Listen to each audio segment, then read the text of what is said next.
Мавлид ан-Наби знаменуется религиозными обрядами, чтением священного Корана и мольбой о благословении лучшего из людей. 12 Рабиуль-Аваль в этом году приходится на начало Нового года. 3 января мусульмане Чечни отметят еще одну дату – День почитания шейха Кунта Хаджи Кишиева, да будет возвышена его святость.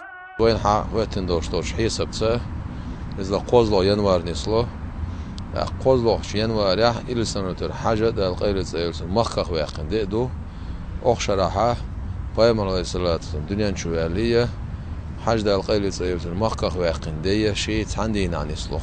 Центром событий станет сердце Чечни. Именно здесь, как и предыдущие годы, будут снова выставлены реликвии пророка Мухаммада, да благословит его Аллах и приветствует, которые находятся в республике на хранении. Также мусульмане впервые смогут увидеть вещи шейха Кунта Хаджи Кишиева, да будет возвышена его святость.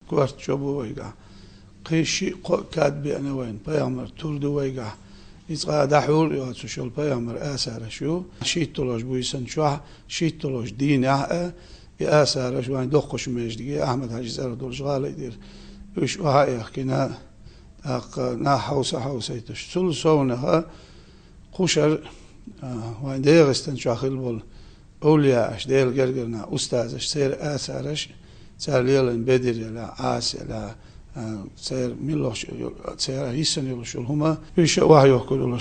Уникальную выставку сможет увидеть каждый желающий.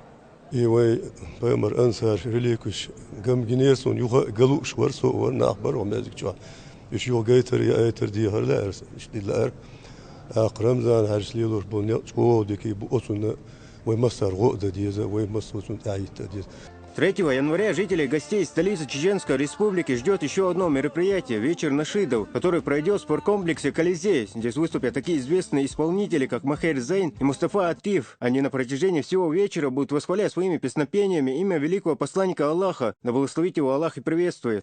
نشيد سوريا Peygamber Христос sallallahu aleyhi ve sellem Suriya dahorus da mola hashta wa patchah an khudmat so Peygamber Hristos sallallahu aleyhi ve sellem işker naşid olur.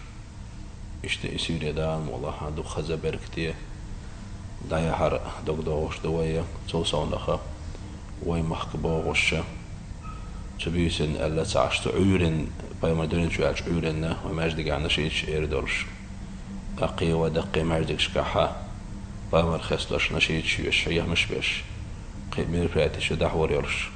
В преддверии дня рождения пророка, да благословит его Аллах и приветствует, посланного как милость для миров, верующие читают Коран и произносят салаваты. Мусульмане с нетерпением ждут благословенный Рабиуль-Аваль, потому что именно в этот месяц посланник Всевышнего, да благословит его Аллах и приветствует, своим рождением озарил землю и осветил сердца верой. Ислам Алимбаев, Хаважи Мунаев, Адам Чекуев. Новости.